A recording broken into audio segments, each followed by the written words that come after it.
Vital science. Hello. Hello, अस्सलाम वालेकुम जनाब। वालेकुम सलाम, क्या हाल है, कैसे हैं आप? जी ठीक ठाक, आप सुनाएं सर, ठीक ठाक हैं? ठीक ठाक, हाँ जी। क्या बात करेंगे? सर मैं ये रमज़ान के हवाले से बात करना चाह रहा था। अभी एक भाई बात कर रहे थे पहले, तो मैं भी कोई रमज़ान के हवाले से बात करना चाह रहा था। हम्म। सर कोई लास्ट ईयर जो है, मैंने मतलब कि काफ़ी 6-7 महीने मेरे साथ काफ़ी प्रॉब्लम रही, यानी कि मुझे एच पाइलोरी था और एसिडिटी थी, बहुत बहुत बुरी तरह की इन्फेक्शन थी स्टमक में। और उसके लिए जो है वो डिफरेंट कोर्सेज भी किए और काफ़ी एंटीबायोटिक्स भी खाई। मेरी वो जो एंडोस्कोपी होती है वो भी मेरे मतलब डॉक्टर साहब ने रिकमेंड की थी, तो वो भी बाद में करा ली, खैर वो तो ठीक आई थी, लेकिन उसका इलाज ही नहीं हो रहा था। लेकिन फिर वो रमज़ान आए, मैंने रोज़े वगैरह रखे 10-12, तो वो बिल्कुल मेरा ठीक हो गया। हालांकि मैं 6-7 महीने से सारी मेडिकेशन ले रहा था, सब कुछ कर रहा था, फिर भी ठीक नहीं हो रहा था। और मतलब मैं ऑस्ट्रेलिया में रहता हूँ, यहाँ डॉक्टर्स भी अच्छे हैं, तो वो बिल्कुल ठीक नहीं हो रहा था। लेकिन फिर रमज़ान में मैंने रोज़े रखे, ठीक हो गया। तो मैं बस इससे ये कहना चाह रहा था कि जो पॉइंट ये मेक करना चाह रहा था कि किसी भी जो फिलॉसफी में या इज़्म होता है, उसमें हर चीज़ बुरी नहीं होती, कुछ अच्छी चीज़ें भी होती हैं। अगर उसको फ़ोकस किया जाए तो मेरे ख़्याल में कोई मतलब कि उसमें कोई इतना हर्ज नहीं है, इंसानियत का फ़ायदा ही होता है उसमें। आपको किसने बोल दिया कि रोजे रखना जो है वो क्या नाम है इसका कोई अच्छी चीज है? तो हेल्थ स्टार्व में करना तो अच्छी, थोड़ा आप क्या कहते हैं, अपने स्टमक को या मैदे को थोड़ा रेस्ट देना तो अच्छा ही है ना सर।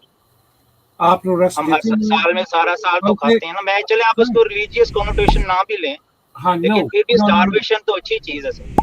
यार वो ड्राई फास्टिंग जिसको आप कहते हैं ना, वो सेहत के लिए नुकसानदेह है। वाटर फास्टिंग होती है, इंटरमिटेंट फास्टिंग, जिसका फायदा होता है। ड्राई फास्टिंग तो भाई हर लिहाज से ना नुकसानदेह है। क्योंकि और आप ड्राई अपने फास्टिंग स्टमक तो को इस्लाम ओवरलोड कर रहे हैं। इतनी लंबी करवाता है, 16-16 घंटे, कम 16 घंटे। और दुनिया में कई मुल्क ऐसे हैं जहां पे 20 घंटे भी ड्राई फास्टिंग आपको करनी पड़ती है। तो रोजा जिसको रखा जाता है ना, जिस रोजे को साइंस सही कहती है, उसे कहते हैं इंटरमिटेंट फास्टिंग। इंटरमिटेंट फास्टिंग के अंदर आप पानी पी सकते हैं, आप कॉफी पी सकते हैं बगैर शुगर के, ठीक है। आप चीनी के बगैर लो कैलोरी कोई भी जूस वगैरह कोई ड्रिंक पी सकते हैं, ठीक है। तो ये कहना कि जी 12 घंटे 16 घंटे पानी के बगैर, ये तो किसी सूरत भी ठीक नहीं है। आपको पता है, आप कह रहे हो कि आप ठीक हुए, अब हमें नहीं हाँ पता कि आपको किसी फूड से एलर्जी होगी, कोई आपकी खाने की रूटीन का प्रॉब्लम होगा, क्या चक्कर था, कुछ ना कुछ हो सकता है जो कि उस, और मुझे नहीं पता कि आप आपने सच। 6 महीने जो दवाई खाई, हो सकता है ठीक आप उसी से हुए हों, और आप हाँ, उसी दौरान रमजान में के आप इधर हवाले से फास्टिंग शुरू किए, और हो सकता हाँ, है कि आपको ये फील हो रहा हो कि इस कारण से मैं ठीक हुआ हूँ, लेकिन ठीक आप मेडिसिन से ही हुए होंगे। अगर ऐसे लोग ठीक होने लगते तो फिर तो फास्टिंग करा के ही उनको ठीक करा लिया जाता। फिर और दुनिया में एक तो बात, दवा नहीं है। हाँ जी, और हमारे पाकिस्तान सेल्स में को ना हॉस्पिटल पानी की। में सबसे ज्यादा लोड पड़ता है रमजान में, ठीक है। रमजान में डेथ रेट भी पाकिस्तानियों का, पीछे एक सर्वे आया था, जो है ना, हॉस्पिटल अगर ज्यादा लोग जा रहे हैं तो आपको पता है कि फिर डेथ रेट भी ज्यादा ही होगा, ज्यादा लोग मर रहे होंगे, ठीक है। तो ये आप मत समझें कि रमजान का कोई ऐसा चक्कर है। असल मेन बात ये है कि रोजा रखना, ड्राई फास्टिंग स्पेशली, जो कि क्रिश्चियंस या मुस्लिम्स करते हैं, वो गलत है असल में, वो सेहत के लिए ठीक नहीं है। आप उससे अपने स्टमक को ओवरवर्क करवाते हैं, ना कि रेस्ट दिलवाते हैं। ये बिल्कुल ही उल्ट बात है आपने जो। गालिब भाई, मैंने ना हाजी भाई देखा है, मेरे साथ में दो मुस्लिम साथी हैं, टीचर हैं। तो इधर में हम लोग जब काम कर रहे होते हैं, तो उनकी हालत खराब हुई होती है, वो लोग ठीक से काम नहीं कर पाते हैं, उनको बहुत ज्यादा रेस्ट हमें उस दौरान में देनी पड़ती है, और वीकनेस भी आती है। फास्टिंग कभी भी देखें, अगर आपको कोई मेडिकल कंडीशन है और उसके कारण अगर आपको फास्टिंग करनी पड़े या करानी पड़े आपके डॉक्टर को, वो अलग चीज होती है। लेकिन आप जिस तरह की फास्टिंग रिलीजियस ये के कारण हम करते हैं, वो उसका सिर्फ नुकसान ही होता है हमें। पानी तो चाहिए ही चाहिए शरीर को ना, शरीर को तो तो पानी मुझे पानी। मैं मुझे मुझे सर पर्सनल लेवल पे तो चलें खैर फ़ायदा हुआ था, लेकिन ये मैं आपकी बात मानता हूँ कि जो अगर बहुत सख्त गर्मी हो, वहाँ पे 18-18 घंटा रोजा, उस that doesn't make any sense, I agree with you. लेकिन दूसरी बात ये भी है कि उसके लिए फिर एक्सेप्शंस हैं ना, कि अगर आप सफर कर रहे हैं या मरीज हैं तो आप रोजा ना रखें, ये तो कुरान में लिखा हुआ है। नहीं, तो हेल्दी उसी बंदे की को भी अगर 16 घंटे पानी ना पीना कोई अच्छी बात नहीं है।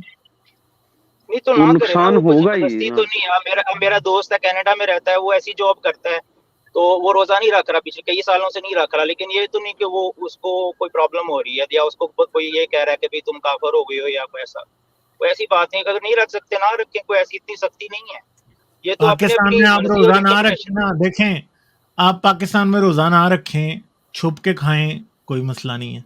मगर आप अगर कभी गलती से इस मजबूरी में फंस गए कि आपने कुछ खा लिया और आप किसी पब्लिक प्लेस पे हुए, तो फिर जो अवाम आपके साथ करेगी वो हम बड़े अरसे से पीछे देखते आ रहे हैं। ठीक है, आप बिल्कुल सर, बिल्कुल 100% सही कह रहे हैं, और यही वजह है कि पाकिस्तान में जो बहुत ज्यादा एथीज्म भी बढ़ रहा है और यंगस्टर इस्लाम के खिलाफ भी हो रहे हैं, वो यही वजह है कि इनटॉलरेंट सोसाइटी बन गई है वहाँ पे। मौलवियों के हाथों में ना पाकिस्तान चला गया है, वरना इटसेल्फ ऐसी बात नहीं है। इस्लाम के अंदर बहुत रिलैक्सेशंस हैं, कौन मैं ये कहता कहना चाह रहा हूँ। सर, कौन कहता है हाँ। इस्लाम रिलैक्सेशन है? सर मैं आपको कभी मतलब मैं अर्ज कर रहा कभी हूँ ना कि आप हदीसों अगर आप नहीं कर कभी सकते तो हदीसों में आप सुना उसको है, छोड़ सकते हैं जी। कभी हदीसों में ये सर जी सुना है। एक सेकंड रजी भाई, अस्सलाम वालेकुम। वालेकुम अस्सलाम वरहमतुल्लाह। हासिम भाई, सर जब रोजे फर्ज हो रहे हैं, कुतिबा अलैकुमुस सियाम कमा कुतिबा अलल्लज़ीना मिन क़ब्लिकुम लअल्लकुम तत्तकून, जी जी तुम पर रोजे फर्ज कर दिए गए, तो हाँ ऑल जी, हेल्दी मुस्लिम्स मस्ट फास्ट। नहीं हाँ जी, बिल्कुल बिल्कुल सही कह रहे हैं आप। हाँ, तो इसमें कहाँ पे रिलैक्सेशन है? तो इसमें सर आगे अगर आयात को आप पढ़ेंगे, उसमें लिखा है कि लेकिन अगर तुम सफर कर रहे और हो या वाला मरीज सफर, हो। हाँ मरीज हाँ या, जी, है ना मैंने सर। आपके लिए पहले ही आपसे बता दिया कि अगर आप हेल्दी मुस्लिम हैं and you are not travelling, and travelling by जी दैट मींस कि जी वो जो पुराने जमाने का ट्रेवल था, उसके अलावा अगर आप घर से जॉब पे जा रहे हैं किसी भी जगह पे, तो आप पे तो रोजा जो है फर्ज है, आप नहीं छोड़ सकते, तो रिलैक्सेशन कहाँ से आ गई? नहीं, लेकिन सर इसमें आप जिस तरह गांधी साहब की मैं इंटरप्रिटेशन सुन रहा था, वो ये कह रहे थे कि इससे एक प्रिंसिपल ड्रॉ हो गया कि अगर आपके ऊपर सख्ती हो रही है जान के ऊपर, तो आप उसको छोड़ सकते हैं। सफर या मरीज से मुराद सिर्फ ये नहीं कि आप अगर उसकी आप लिटरल इंटरप्रिटेशन पे जाएंगे तो फिर वही है, लेकिन अगर आप उसकी लूज इंटरप्रिटेशन करेंगे या लिबरल करेंगे, तो उसका मतलब ये है कि अगर आप पे सख्ती किसी किस्म की आ रही है, आप छोड़ सकते हैं, दैट्स नॉट अ प्रॉब्लम। ये नहीं कि अल्लाह ताला गुर्ज लेके खड़ा है और जनाब आपको घर से बाहर से निकाल दे रहा है, ऐसा कुछ नहीं है, कैसी बात कर आप रहे छोड़ हैं? सकते आपने हैं। कभी हदीसें पढ़ी हैं कि रोजे जो रोजा नहीं रखेंगे, जो तंदुरुस्त हैं, उनके साथ अल्लाह मियां क्या क्या करेगा? सर ये हदीसें जो है ना सर, ये अक्सर मौलवियों की बनाई हुई हैं और वो लोगों को कंट्रोल करने के लिए बनाई गई हैं। वो तो हम भी कहते हैं तो कि इस्लाम पूरा का पूरा इन लोगों ने बनाया हुआ है। हाँ तो जी, सर मैं इसमें ऐसी बात ये नहीं है कि इस्लाम मेरे जो है वो भाई मेरे भाई, इस तरह तो आप नमाज भी छोड़ देंगे तो कोई मसला नहीं है। नमाज का भी आप कफारा दे दें। आपको पाकिस्तान में, आपको अगर आप चले जाएं उस पे फाइवर पे, तो लोग आपके हिस्से की नमाजें भी पढ़ देते हैं, लोग आपके हिस्से के रोजे का कफारा भी आप दे देंगे। तो इस तरह तो आप सारा इस्लाम भी छोड़ दें और उसका कफारा पैसे अगर आपके पास हो तो आप दे दें। ये क्या आप बात कर रहे हैं? सर ये फर्ज नमाज का तो नहीं है ऐसा कि कोई आपकी जगह पढ़ तो सकता है। रोजे भी मुझे तो कोई इस पे फर्ज है मेरे भाई। आपने इस अन्य आप ये नमाज के ऊपर कोई रेफरेंस दे सकते हैं कि फर्ज नमाज कोई आपकी जगह पढ़ सकता है? बिल्कुल पढ़ सकते एनी हैं। रेफरेंस फ्रॉम एनी नहीं, आप रेफरेंस रोजा देना सर, आप, गिव मी मतलब रेफरेंस। आप ये कह रहे हैं कि नमाज फर्ज है लेकिन रोजा फर्ज नहीं है? नहीं, मैं ये नहीं कह रहा हूँ। हाँ, आपने फिर एक बात कोट की है कि फर्ज नमाज कोई पढ़ सकता है, आप उसको मुझे उसका रेफरेंस दे दें प्लीज, कि मेरी जगह कोई मेरी फर्ज नमाज पढ़ सकता है, इसकी वो कुरान हदीस या किसी जगह से इसका कोई रेफरेंस दें प्लीज। इन शॉर्ट यस, जी इन शॉर्ट यस। देखें, ये बहस भी नहीं है कि कोई पढ़ सकता कि नहीं पढ़ सकता, मगर एक बात तो है कि मुसलमान पढ़वाते हैं। अब आप उनसे जाके पूछ लें जो पढ़वाते हैं, हम तो नहीं पढ़वाते ना। ठीक है, नहीं, गालिब आप भाई उनसे जाके एक फर्ज मिनट नमाज कोई नहीं डिवाइडर पढ़ाता, साइंस, किसी एक से भी मिनट, नहीं पढ़वाता। मियाँ ठहर जाओ, ठहर जाओ। क्यों नहीं पढ़वाते? आपको पता पाकिस्तान में अखबारों दीवारों पे इश्तेहार लगे होते हैं फर्ज नमाजें पढ़वाएं, मैंने खुद देखे हुए हैं। आप क्या बात कर रहे हैं? नहीं नहीं, वो हदीस भाई में है भी भाई, था। मैं भैया ठहर जाओ ना, वो आप सुन लो भाईजान। ना, सुन लो ना। हाँ जी, जी सर, जी सर, जी आप फर्ज नमाजें मुसलमान पढ़वाते हैं, हाफज बच्चे रखे होते हैं, पूरा दिन नमाजें पढ़ते हैं लोगों से पैसे लेके। मैंने खुद, मुझे पता है इस बात का, नहीं ठीक नहीं, है। मुझे अच्छी हाँ। तरह याद है, इसके बारे में एक हदीस भी है, मुझे याद नहीं आ रहा वो कौन सी कहाँ पे है, किसी जी। फिक़ह की किताब में है, जिसमें आप मतलब कि क्या नाम है, पैसे देके या अपनी फर्ज चीज़ें जो है करवा सकते हैं, हज करवा सकते हैं, अपना ज़कात, अपना नमाज पढ़वा सकते हैं, हाँ जी, अपना रोज़ा रखवा सकते हैं। मैं ये अगली मरतबा ढूंढ के अगर ये रखूंगा कोई कि है अगले भी तो दिन ये कोई बहुत ही लूज हदीस होगी मेरे ख्याल में। ये इस तरह नहीं, तो आपने जो बिल्कुल इंटरप्रिटेशन भी दी नहीं है है वो सर। लूज नहीं थी। नहीं, ये आपने जो ऐसी इंटरप्रिटेशन हदीस दी है मैंने गामदी कभी की, कोई सर ये नजर से कभी नहीं गुजरी। ये फर्ज नमाज का तो बिल्कुल नहीं है, अलबत्ता उम्रे नहीं तो हज वगैरह रोजा भी जहाँ तो तक है फर्ज है वो ना तो, भाईजान। और हज तो वैसे ही कुरान, सर सुन लेना, कुरान में भाईजान है सुन हज लो ना, तो पहले तुसी सुन लो, तुसी उन्नी देर ते बोली जान दे, उसी तुहानू रोके है। रोजा भी तो फर्ज है, अगर नमाज जी फर्ज है तो रोजा भी फर्ज है। सर, दोनों में फर्क है ना सर जी। क्या फर्क है क्या भाई? फर्क है? अब जो चीज फर्ज है दोनों उसमें क्या फराइज फर्क? है। नहीं तो तो फिर रोजा किसने कहा कि कोई आपकी जगह रोजा रख सकता है? वो भी आपने खुद ही रखना है, लेकिन एक्सेप्शंस हैं उसमें, मैं ये कह रहा हूँ। तो मैंने तो नहीं नमाज में कहा भी कि एक्सेप्शन नमाज है या फिर। रोजा, तो नमाज की एक्सेप्शन नहीं, रोजे की और नमाज की किसी की कोई एक्सेप्शन नहीं है। लेकिन आप ये कह रहे थे कि फर्ज नमाज मेरी जगह कोई और मेरी पढ़ सकता है। मैंने कहा तो इस पे कोई बस यार रेफरेंस नमाज दिखाइए। में भी एक्सेप्शन लोग है कि पढ़ अगर रहे हैं आप ना, लोग पढ़ ट्रेवल रहे कर हैं। रहे हो, अगर आप ट्रेवल जी कर रहे हो तो आप दुगाना पढ़ते जाओ। नमाज में भी एक्सेप्शन है। हाँ, तो बिल्कुल है, इसका तो ये मतलब मेरी तो जगह तो यही है। ये कोई इसका मेरी सर, मेरी बात सुन लेना, अब मेरी बात सुन लो। जी अगर सर, जी सर, आप अगर कह रहे हो कि अगर आप सफर में हो तो आप रोजा छोड़ सकते हो, ठीक है, हाँ जी, बिल्कुल छोड़ राइट। सकते हैं। तो हाँ जी, इसका मतलब है नमाज भी अगर आप सफर में हो तो आप छोटी पढ़ सकते हो। बिल्कुल पढ़ सकते हैं। इसका मतलब एग्री। है कि अगर सख्ती है तो आप रोजा छोड़ सकते हो। जी बिल्कुल छोड़ सकते हैं। तो इसका मतलब है अगर सख्ती है तो आप नमाज भी छोड़ सकते हो। आप नमाज मतलब छोड़ना चाहें तो छोड़ दें, बहुत ज्यादा सख्ती है, अल्लाह ताला माफ करने वाला है। ये तो हमारे हाथ में तो तो नहीं है फिर ना सारा कि इस्लाम छोड़ दो तो इसमें क्या बुराई है? यार सबसे पहला जो नहीं क्वेश्चन मैं होगा, सबसे पहला जो कब्र में क्वेश्चन होना है कि तुमने नमाजें कितनी पढ़ी है, नमाजें पढ़ी है तुमने? सर आपको फिर ऐसी हदीसें भी कोट करनी चाहिए जिसमें ये भी आया हुआ है कि एक बंदे ने एक जानवर को पानी पिला दिया था गर्मी में, तो उस अल्लाह ने उसको इसलिए बख्श दिया था कि हालांकि उसके पास कोई नेकी नहीं थी। एक हालांकि उसने कुत्ते को देखा जो प्यासा था, उसको पानी पिलाया और अल्लाह ने ये देखा और उसको माफ कर दिया। अब आप आप ऐसी अंदाजा हदीसें भी लगाएं कोट कि करें ना अल्लाह सर। मियाँ की ना इंसाफी का अंदाजा लगाएं आप। ठीक है कि अल्लाह मियाँ मतलब कि इंसाफ भी नहीं कर सकता, जिसने जो किया है उसको सजा तो उसकी बराबर की मिलनी चाहिए ना। अब अल्लाह कह रहा हो नहीं तुझे भी माफ कर दूंगा, नो प्रॉब्लम, तू जो मर्जी पूरा दिन कर, तू ये छोटा सा काम कर दे, मैं तुम्हें माफ कर दूंगा। एक तरफ दूसरा बंदा है, वो नमाज पढ़ रहा है, रोजे रख रहा है, उसने एक छोटी सी सर गलती की थी, उसको हमेशा के लिए अंदर डाल दिया। नहीं अल्लाह सर, ये भरोसा ऐसा नहीं नहीं है। करता। इसके अंदर सर मैसेज है ना, इसके अंदर मैसेज ये है कि कभी भी किसी नेकी को छोटा समझ के नहीं छोड़ना चाहिए। आप इसको थोड़ा सा ना और लेकिन एंगल से देख रहे हैं। इस मैसेज में मुझे ये क्लियरली नजर आ रहा है कि ये अल्लाह मियाँ इंसाफ पसंद बिल्कुल नहीं है। तो फिर सर ये तो ठीक है, ये तो फिर वो किसी वक्त भी इसकी जो वो इंटरप्रिटेशन। किसी वक्त भी किसी बंदे को माफ कर सकता है और किसी बंदे की वो क्लासेस ले सकता है। अच्छा खैर, बैक सर टू द ये तो क्वेश्चन। आपका मसला, आपका मतमा नजर के आप क्या कहना चाह रहे हैं? व्हाट इज योर पॉइंट के आप क्या कहना चाह रहे थे? सर मैं मैं अभी कहना रिसेंटली ये आया हूं चाह तो रहा मुझे हूँ, नहीं पता। मैं जी सर, मैं आपकी स्ट्रीम्स को भी फॉलो कर रहा हूँ, गालिब भाई की सुनता भी हूँ, मुझे काफ़ी इससे आगाही भी हुई है, कई चीज़ें मैं एग्री भी करता हूँ, मुझे नहीं पता थी, बिल्कुल ठीक है। लेकिन मैं ये कहता हूँ कि 100% कभी भी कोई चीज़ गलत नहीं होती, ना ही 100% कोई ठीक होती है। नहीं तो इस्लाम अब जिस इस्लाम नहीं 100% नहीं गलत। नहीं, हाजी भाई ठहर दें, बात पूरी कर लें। मतलब 100% कोई भी चीज गलत नहीं होती, इसका क्या मतलब है? सर इस तरह है कि मतलब मैं ये कहना चाह रहा हूँ, जिस तरह मैंने आपको बताया कि जिस तरह मैंने रोज़ा रखा, अच्छे सर्कमस्टेंसेस में रखा, अच्छी सैरी की, अच्छा पानी पिया, तो मेरे पे उसका अच्छा इफ़ेक्ट आया। लेकिन ज़ाहिर है, अगर वही रोज़ा कोई गर्मी में रखेगा, धूप में रखेगा, नहीं, ऐसी आप जॉब रोज कर रहा है, वैसे तो भी मेरे अगर ख्याल में वो प्यासे रहे ना आप 4 घंटे से ज्यादा, तो आपकी सेहत के ऊपर नेगेटिव असरात होने शुरू हो जाते हैं। ये या मुझे पता नहीं है इसमें, मुझे तो नहीं हुआ। मैं तो अपनी बात करूँ, मुझे तो नहीं हुआ कोई ऐसा, कोई 10-12 घंटे में नहीं हुआ। इस तरह किसी तो को कई होते हैं बंदे तो जो हैं होते हैं। वो 8वीं मंजिल से छलांग लगाते हैं, वो मरते नहीं है। तो इसका ये मतलब थोड़ी कि हर बंदा 8वीं मंजिल से छलांग लगानी शुरू कर दे यार। नहीं, मैं उसका कुछ नहीं आप कह ना सकता, सर, लेकिन मुझे वाइटल सर आप एक काम करें, आप किसी नेफ्रोलॉजिस्ट के पास जाएं, जो किडनी के स्पेशलिस्ट के पास, और उनसे पूछें कि अगर मैं 1 महीने तक 8 घंटे के लिए लगातार बिना पानी के रहता हूं तो उसका मेरे शरीर पर अच्छा असर होगा या खराब असर होगा। फिर आप आके सर जी, बता देना हमें। मैंने सर डॉक्टर बलविंदर 8 घंटे नहीं, 16 घंटे घंटे 20 घंटे इतना लंबा रोजा होता है। अच्छा मैं sorry I want to interject now. Vital science आपने जो इनिशियली जो पॉइंट बोला कि हर रिलीजन में हर इज्म में एक अच्छी चीज होती है, बुरी चीज होती है, और फिर आप इस तरह से अपना फास्टिंग का मौक़िफ़ रखते हैं, तो हम इस्लाम को क्यों क्रेडिट दें इसमें?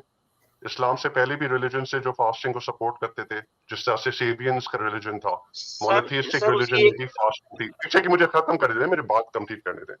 मोनोथेइस्टिक रिलीजन्स में भी फास्टिंग का अमल रहा है, ठीक है ना? आप ऐसी चीज का क्रेडिट ले रहे हैं जो आपके रिलीजन से भी पहले प्रैक्टिस की जाती थी, तो sorry we will not give credit to your religion for that. दूसरी बात ये एनाटॉमिकली एंड फिजियोलॉजिकली जो ह्यूमन बीइंग जिस तरह से डिजाइन है, प्री एग्रीकल्चरल सोसाइटी जो हंटर गैदरर टाइम्स थे, आपको पता है कि उस वक्त people had to go without food for days. पानी मिलता था, थोड़ा मिलता था, लेकिन एनाटॉमिकली हम लोग इवॉल्व भी इस तरह से हुए हैं कि we don't need to eat thrice a day, even twice a day, even once a day, and we can go without food. Agriculture societies के बाद जब हम लोग स्टेशन हो गए शहरों में, गांवों में, सेटलमेंट्स में, तो हमारे पास खाने और गुज़ा की कमी नहीं थी, और आज हमारे रेफ्रिजरेटर्स भरे पड़े हैं। सप्लाई चेन की वजह से globally you can find products anywhere in the world, लेकिन before agricultural society we did not have access. So हम लोग वैसे ही डिजाइन हुए थे to give up food, to live without food. तो आपका रिलीजन कह रहा है फास्ट करो, तो हम ऐसी चीज का क्रेडिट उनको क्यों दें, जबकि prehistoric man was already engaging in fasting because of their default position, because food was not available. Hunter gatherer जाते थे, कोई कहीं मील मिलता था, कहीं कोई शिकार करते थे, या कोई शिकार हुआ हुआ जानवर होता था जिसको दूसरे जानवर खा चुके थे, तो उसके रिमेन्स पे सर्वाइव करते थे, फिर दिनों तक उनके पास खाना नहीं होता था, तो वो तो बाय डिफॉल्ट वैसे ही फास्टिंग स्टेट में थे। तो हम आपको क्यों क्रेडिट दें भाई? आप अपना रिलीजियस मौक़िफ़ रख रहे हो एक ऐसी प्रैक्टिस के लिए जो कि थ्रू आउट टाइम्स में मैन ने फॉलो की हुई है। तो we will not give credit to your religion. It why is your religion claiming any points for this practice? तो जी सर अगर रिलीजन ने कोई अच्छी चीज दूसरी जगहों से उठा के अपने अंदर नहीं है ना, तो ये अच्छी चीज कैसे हुई भाई? ये तो नहीं, तो इसका मतलब है कि आप विद और विदाउट रिलीजन दूसरे since beginning of time we have been engaged in hunger and thirst. और yes I understand कि when you engage in fast आपकी gut clear होती है, आपकी माइक्रोबायोम आपका बढ़ता है बेनिफिट्स हैं, लेकिन ड्राई फास्टिंग जिस तरह से गालिब और आसिम भाई सब कह रहे हैं कि उसके बेनिफिट्स इतने नहीं है compare to water based fast, ठीक है ना? ड्राई फास्टिंग में आपके ब्लड का जो थिकनेस है वो बढ़ती है। सब्सटैंशियल निग्रा पहले आए थे लास्ट टाइम, उन्होंने इस पे एक स्टडी भी शेयर की थी और उन्होंने अपना उसको एनालाइज किया था कि the subjects who had participated in Ramzan fast, उनका ऑल्दो कोलेस्ट्रॉल लेवल कम था, लेकिन उनके ब्लड में क्लॉटिंग फैक्टर्स बढ़ गए थे। सो आप ये नहीं एक ब्लैंकेट स्टेटमेंट नहीं रहे, it's good for everyone. People have different physiological Sir, it is good for nobody. different medical conditions. Dry fasting is good for nobody.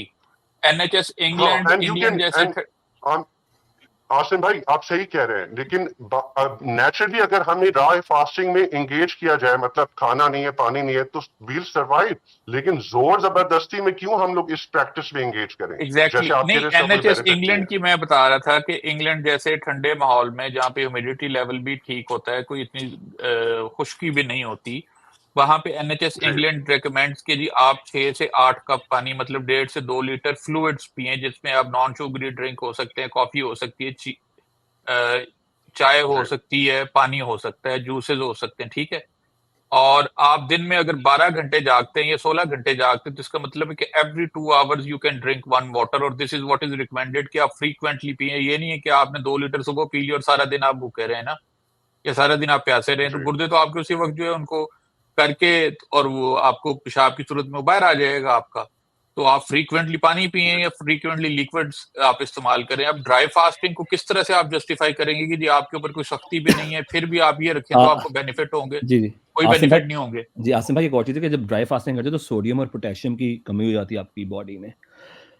Sodium और पोटेशियम की कमी हो जाती है, तो उसका भी बड़ा नुकसान होता है, क्योंकि वो कम्युनिकेशन में बड़े इंपॉर्टेंट होते हैं। तो अगर आप लेट्स से हाइपोथेटिकली अगर आपने ड्राई फास्टिंग को करना है, तो आप रमज़ान के स्टार्ट में एक हेल्दी बंदे को लें और रमज़ान के एंड में अगर आप उसका ब्लड वर्क कराएं प्रॉपरली, तो अगर उसका ब्लड वर्क नेगेटिव हो जाएगा, तो आपको पता है कि और ये होगा for a lot of people, I'm not saying everyone, but for many people, तो आपको पता चलेगा उसका नुकसान है। नंबर 2 कि वो कहते हैं कि ज़बरदस्ती ना करो। सेहत भी बड़ी वेरिएबल चीज़ है। आप समझते हैं एक बंदा सेहतमंद है, हमें एग्जैक्टली नहीं पता कि वो कि क्या चीज़ किसी के लिए कितनी सेहतमंद है, यू नो। अगर आप सेहतमंद फील कर रहे हो, that's again a very vague term है। इसकी कोई ये नहीं कि अगर आपके पास 1 1 2 3 होगा तो आप सेहतमंद हैं, और बाकी अगर नहीं है तो आप सेहतमंद नहीं है, या आपके लिए चीज़ अच्छी है। तो अगेन इसका कोई वो नहीं है। अगर आप बहुत पतले बंदे हो, अगर आप थिन हो, तो आपके लिए ड्राई फास्टिंग और ज़्यादा मुश्किल है वर्सेस लाइक आपको पता है आपकी बॉडी वेट के ऊपर भी फास्टिंग मैटर करती है। तो अगर आपका बॉडी वेट थोड़ा तो फिर ज़्यादा है, अगर आपके आपके लिए पास फास्टिंग बेहतर है। जस्ट तो मैं ये कह रहा हूँ कि ये आपको पता नहीं है। जिस तरह जो आप टर्म्स बता रहे हो, it's not one size fits all. जी, नॉन कन्फॉर्मिस्ट। और जब आपके पास वेट फास्टिंग का ऑप्शन है, it can help you lose weight, it can reduce your cholesterol levels, it can prevent you from increasing the thickness of your blood even। एक systematic तरीके से आप वही गोल्स अचीव कर सकते हो, क्योंकि आपको पता है जब आप फास्टिंग में एंगेज करते हो, प्रोलॉन्ग फास्टिंग में एक प्रोसेस होता है, इट्स कॉल्ड ऑटोफेजी। उससे बेसिकली जो आपके ओल्ड सेल्स होते हैं या डेड सेल्स के रिमेन्स, आपकी body start chewing and consuming that. So it basically eats all the cell debris जो होती है आपकी एक्यूमुलेट हुई हुई होती है। Water-based fasting also reduces your chances of getting cancer as well. So why would anyone engage in dry fasting? और मुझे पता है forcefully just because उसमें ये dogmatic reasons की वजह से you're engaging because you want to make your God happy. It doesn't make any sense. Your God, अगर वो claim कर रहा है कि he has achieved his perfection, then for me to engage in dry fasting should have no bearing on his perfection. Non-conformist, one more point.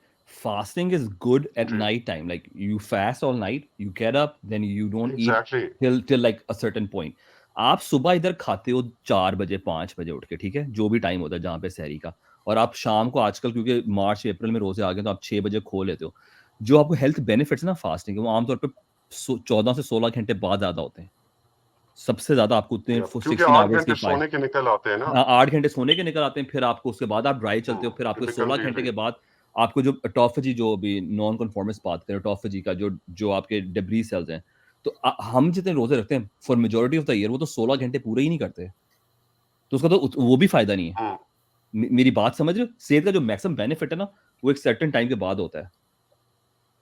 और vital science आपको जो religion ने सिखाया हुआ है ना, ये बेसिकली रिलीजन हर चीज का क्रेडिट लेता है। As a rational being you need to question कि ये कुछ जो प्रैक्टिसेस पहले से थी, हमारी हिस्ट्री में रही हैं, तो हम क्रेडिट फिर ऐसी चीज को क्यों दें जो कि हमारे एंसेस्टर्स हजारों साल से एक प्रैक्टिस में एंगेज करते हुए आए हैं, तो हम उसका क्रेडिट रिलीजन को क्यों दें? It's common sense. बाकी सर मैं एक चीज जोड़ना चाहूंगा सर। मैं एथिस्ट हूँ। अगर मुझे मन करेगा फास्टिंग करने का, तो उसके लिए मुझे किसी रिलीजन की जरूरत नहीं है, और उसमें रिलीजियस होना कोई जरूरी नहीं होता अच्छे काम करने के लिए।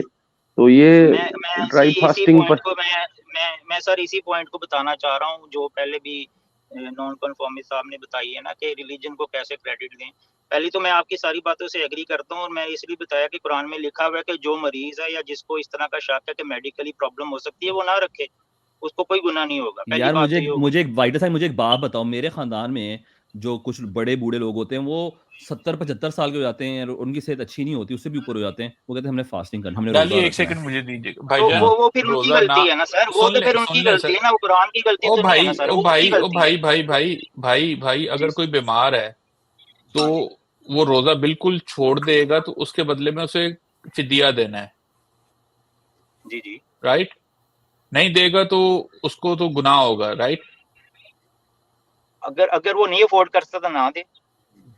ये कहाँ लिखा हुआ है सर? कॉमन सेंस की बात है कि मतलब एक चीज नहीं कर सकता बंदा, तो कॉमन सेंस की बात तो मैंने आपको मैंने नमाज की बताई कि मैं किसी और को पैसे दे दूं मेरी जगह पे पढ़ दे, तो उस पे तो आपने कहा कि मुझे कोई हदीस या आयत दिखा दें। अब आप इस कॉमन सेंस की बात मुझे दिखाएं ना, ये कहाँ पे लिखी हुई है सर? ये बताइए ना कि फिदिया अगर जी सर है, आप दिखाएं ना ये कहाँ पे लिखी। अब ये वाली कॉमन सेंस मुझे आप दिखाएं कहाँ लिखी हुई है। अच्छा, मैं इसकी कॉमन सेंस ये बता सकता हूँ कि जिस तरह नहीं मुझे दिखाएं लिखी कहाँ। ये आपने मुझे भाईजान आपने नमाज के बारे में मुझे टोका कि कहीं लिखी हुई दिखाएं, तो मैं आपको यही कह रहा हूँ कि आप भी मुझे कहीं लिखा हुआ दिखाएं ना।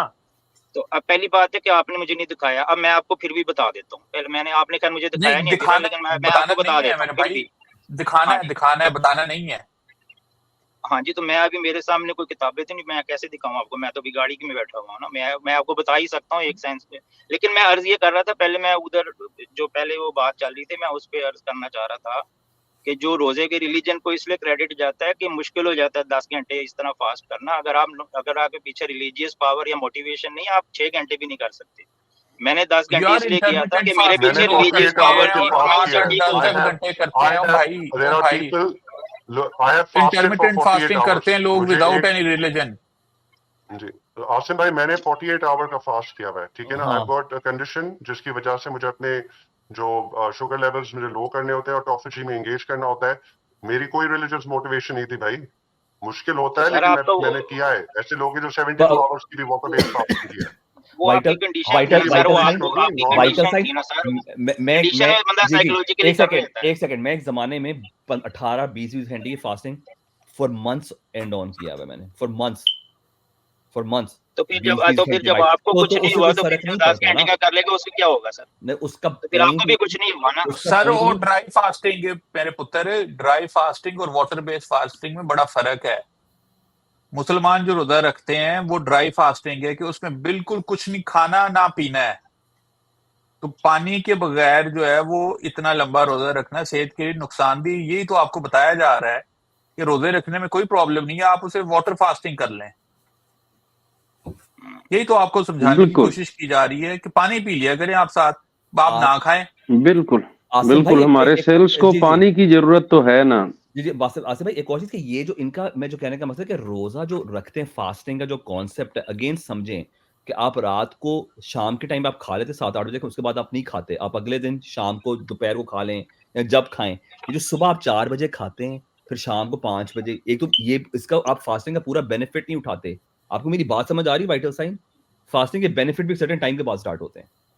Try to understand that part. और जितनी देर हम सोते हैं नॉर्मल डे में भी एक बंदा रोजा ही रख रहा होता है। आप अगर 9 बजे सो जाते हैं और सुबह 7 बजे उठ जाते हैं तो आप 9 से 7 जो है 10 घंटे का रोजा 12 घंटे का रोजा रख रहे हैं, 10 घंटे का। जी जी सब्सटेंशियल कि नहीं vital science? Welcome welcome sir, sir, substantial. या हेलो सबको सलाम और आदाब. क्या हाल है? Welcome sir. Welcome sir. Sir ji आपकी वाइटल भाई। एक्सपर्टीज चाहिए. आज तो बहुत बड़ा पैनल आपने सजा रखा है तो और बस आपका रोजों का इंतजार था इस्तेमाल सर. कर रहे हैं हम. अच्छा. हाँ जी, तो आप अपनी बात जारी रखें. ये रोजों वाली हम तो भाई वीडियो की तरफ रेफर कर सकते हैं. वो तकरीबन पौने घंटे की वीडियो पिछले साल बनाई थी, लेकिन चूंकि रमजान हर बरस आता है तो फिर मुझे लगता है कि इन सारे टॉपिक्स को दोबारा से एड्रेस करना पड़ता है. आप अपनी गुफ्तगू जारी रखें, जब खत्म होती है तो फिर बीच में हाँ, मगर बस इतनी सी बात है जी वाइटल साइंस, ये बात याद रखें कि एक तो पहली बात यह है कि रोजे का जो प्रैक्टिस है ना वो इस्लाम का नेटिव नहीं है, ठीक है. इस्लाम से पहले भी दूसरे मजहब थे जो रोजा रखवाते थे, ठीक है. और इंसान को उस टाइम नहीं पता था कि पानी ना पीना बहुत खतरनाक चीज है और बहुत से लोगों पे खतरनाक हो सकती है. आप एक बात क्या कि आपने बात से जान छुड़ाने की कोशिश की कि अगर कोई शख्स बीमार है तो उसको नहीं करना चाहिए. भाई एक मैं आपको सिंपल बात बता दूं कि बीमारियां हमारे जिस्मों में सालों तक रहती हैं और उसके बाद भी हमें पता नहीं चलता, ठीक है. क्रॉनिक किडनी डिजीज लोगों को हो जाती है, जब वो टर्मिनल पॉइंट पे पहुंचती है ना, लिटरली लोगों को तब पता चलता है. लिवर के इश्यूज उनको तब पता लगते हैं, हार्ट के इश्यूज उनको तब पता लगते हैं, हाई कोलेस्ट्रॉल और डायबिटीज के इश्यूज उन्हें तब पता. कैंसर लिटरली जब आपकी आखिरी स्टेजेस में दाखिल होता है ना, कई लोगों को तब पता चलता है जब वो ऑलरेडी एक ऐसी पोजीशन पे पहुंच जाता है कि जिसके बाद आप टोटली 6 महीने आपके पास होते हैं, तब आपको पता लगता है. और ये बात याद रखें कि इन सब लोगों से अल्लाह रोजे रखवा रहा है, ठीक है. अल्लाह को नहीं पता कि भाई रोजा रखवाना, वो भी ड्राई फास्टिंग, बहुत ही खतरनाक चीज है, क्योंकि बीमार लोगों के लिए तो वेट फास्टिंग भी खतरनाक है, मगर ड्राई फास्टिंग अल्लाह जो है उनसे करवाए जा रहा है और करवाए ही चले जा रहा है, ठीक है. और ये बात याद रखें कि जिस तरह से जूस को नहीं पता था ना कि लोग ड्राई फास्टिंग करेंगे उसके नाम पे, तो उसके लिए गलत थी, उसी तरह अल्लाह के लिए भी है. जिस तरह क्रिश्चियनिटी के लिए गलत थी, उसी तरह इस्लाम के लिए भी है। तो आप अगर ये समझ रहे हैं कि बात सिर्फ आपके मजहब की हो रही है, तो आपको मैं ये बात भी यहाँ बता दूं कि बात सिर्फ आपके मजहब की नहीं हो रही। क्रिश्चियंस आपसे ज्यादा बड़ा जुल्म करते हैं। क्यों? मैंने 24-24 घंटे के रोजे ड्राई फास्टिंग की हुई है, मैंने की है, ठीक है। आपने 24 घंटे की कभी नहीं की होगी।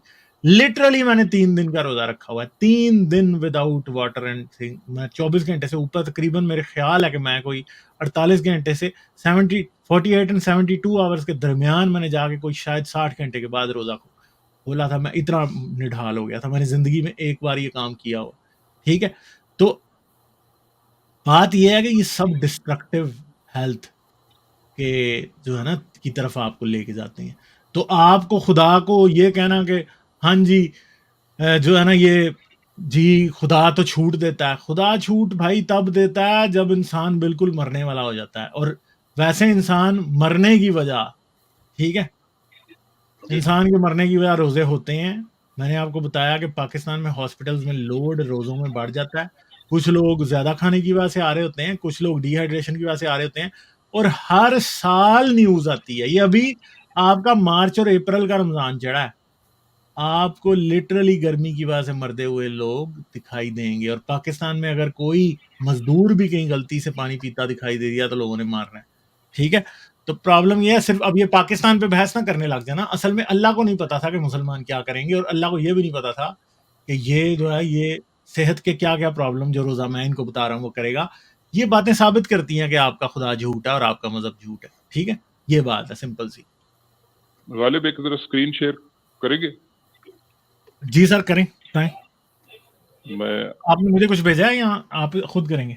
नहीं, मैं जल्दी से खुद ही कर देता हूँ, ताकि क्योंकि मुझे पता है आपकी ये कॉल बहुत लंबी होगी।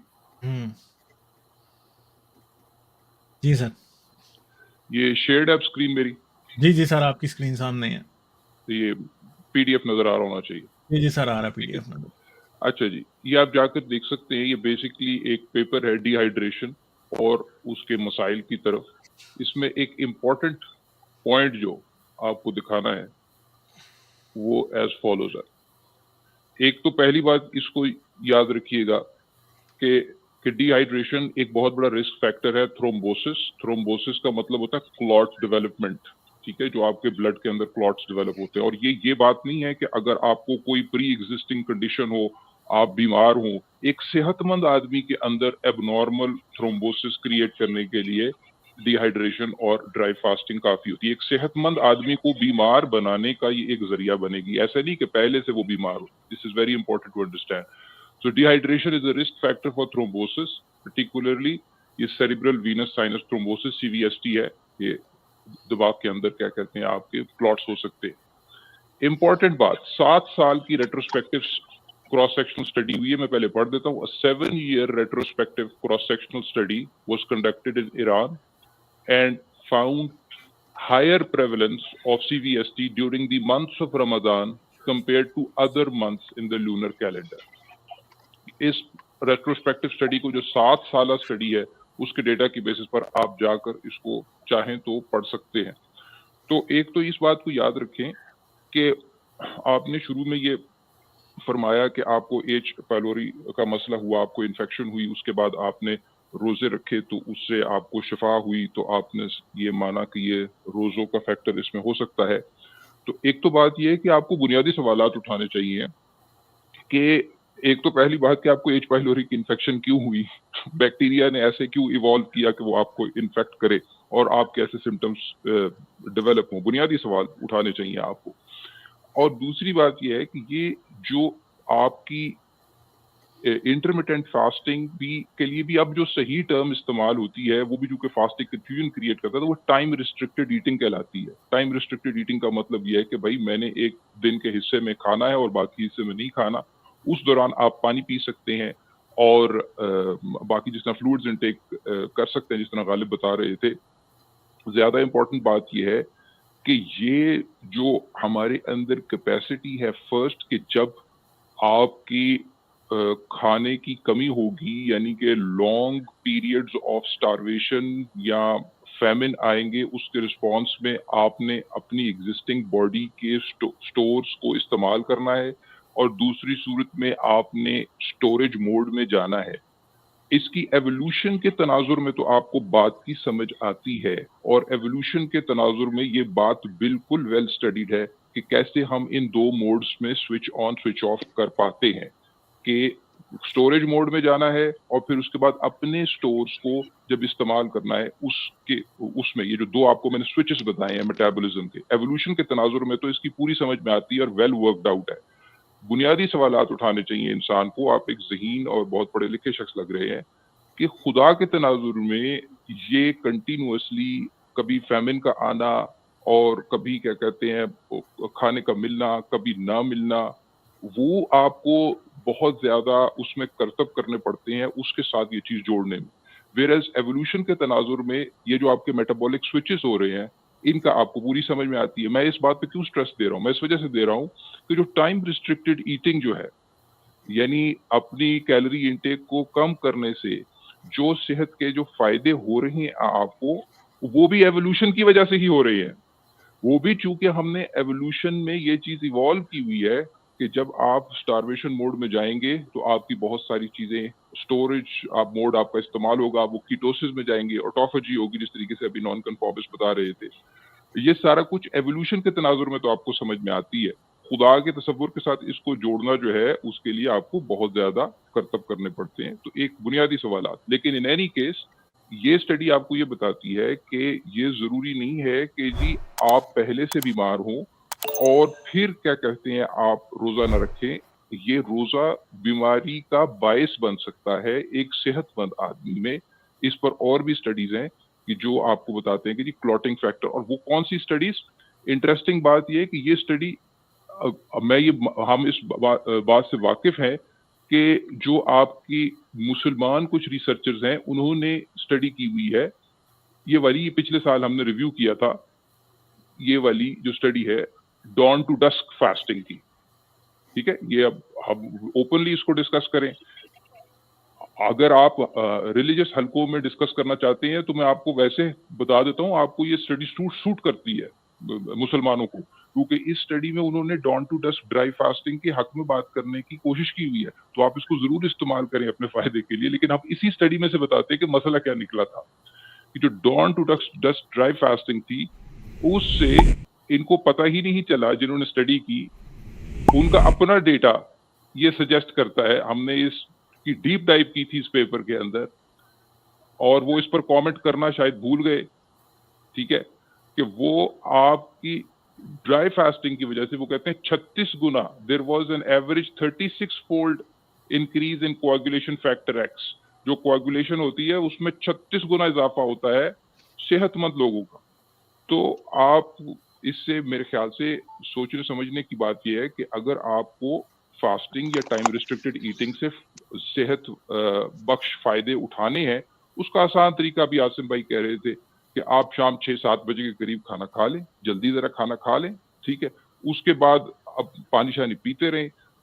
सुबह उठेंगे, उठते उठते टाइम लग जाएगा, बीच में 9 बजे नाश्ता करें, 10 बजे नाश्ता करें। इट्स वेरी इजी एक्चुअली कि आप 15-16 घंटे का गैप दे सकते हैं। आप जो ये बात फरमा रहे थे कि जी बगैर मोटिवेशन के, रिलीजियस मोटिवेशन के कर ही नहीं सकता, हम में से कई ऐसे लोग हैं जो एथीस्ट हैं, पिछले 15-15 साल से इंटरमिटेंट फास्टिंग करते हैं और इट्स वेरी इजी 7 बजे जल्दी खाना खाते हैं और फिर सुबह अगले दिन 12 बजे के करीब 10-11-12 बजे के करीब नाश्ता करते हैं। तो 6 से 6 आप खुद सोचे 12 घंटे और आगे 4 घंटे और डाले तो 16 घंटे का क्या कहते हैं वो आपकी टाइम रिस्ट्रिक्टेड हो जाता है। तो वो कोई इतना मसला नहीं है। खतरनाक बात यह है, चूंकि आप कह रहे हैं कि रिलीजियस मोटिवेशन इन्वॉल्व है, इस वजह से लोगों को ये समझाना कि इस वजह से ड्राई फास्टिंग करने की वजह से आपको सेहत के नुकसान हो सकते हैं, क्लॉटिंग फैक्टर बढ़ते हैं, किडनी स्टोन हो सकते हैं, ये समझाना मुश्किल हो जाता है क्योंकि वो रिलीजियसली मोटिवेटेड होते हैं। तो religious motivation actually works against it, unfortunate. मैं इसको चले, मेरे ख्याल है इसको यहाँ पे कंक्लूड करते हैं अब, ठीक है। तो शुक्रिया vital science, thank you very much. फिर आप आइएगा, फिर आपसे बात करेंगे। Thank you sir, thank you सब गालिब भाई, बहुत शुक्रिया, थैंक यू सबका। और मैं आप लोगों से भी काफ़ी लर्न किया है and thank you so much for your time, thank you very much. अच्छा जी, तो ओपन ब्रेन विंडोज कह रहे हैं due to fast people tend to eat more oily and spicy foods which leads to health complications. Exactly ये एक angle है बहुत बड़ा जिसमें हमेशा प्रॉब्लम्स आती हैं। लाइक, शेयर और सब्सक्राइब करना मत भूलें। इसके साथ साथ आप मेरे चैनल को पेट्रियन पर सपोर्ट कर सकते हैं। पेट्रियन का लिंक वीडियो की डिस्क्रिप्शन में है।